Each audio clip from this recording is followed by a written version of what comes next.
గురువు గారికి పాదాభివందనాలు చేస్తూ ధన్యవాదాలు, కృతజ్ఞతలు తెలుపుకుంటాను. నాకు నా మిత్రుడు బామ్మర్ది నాగేష్ ద్వారా, మన అల్లూరి నాగేశ్వర స్వామి ద్వారా నా జీవితంలో ఇది ఒక మలుపని చెప్పుకుంటాను.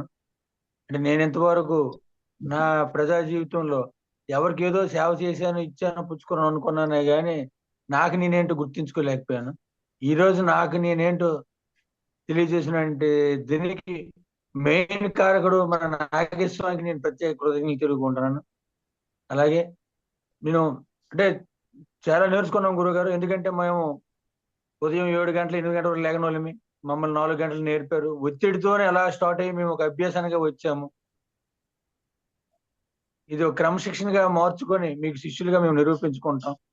కానీ ఈ 12 రోజుల్లో చాలా నేను ఆనందాన్ని అనుభవించాను. చాలా రిలాక్స్ పొందాను. అలాగే నా దగ్గరికి జనరల్ గా వచ్చే గ్రీవెన్స్ వచ్చిన కూడా టైం అలవాటు అయిపోయింది ఇప్పుడు. 8 లోపల ఎవరు రావట్లేదు. రాత్రి 8కి నాకు విడిచిపెట్టేస్తున్నారు. ఇది కూడా నాలో ప్రత్యేకమైనటువంటి మార్పు. కంటే ప్రజల్లో కూడా ఒక అవగాహన అంటే వచ్చి ఇప్పుడు ఆల్రెడీ వచ్చింది. అలాగే మీకైతేనేమి, రాజా గారికి అయితేనేమి, అందరికీ అంటే మమ్మల్ని ఒక ఇచ్చేసినందుకు మళ్ళీ మళ్ళీ ధన్యవాదాలు తెలుసు, కృతజ్ఞతలు తెలుసు. మీకు పాదాభివందనాలు చేసి సెలవు తీసుకుంటాను. జై గురుదేవ్.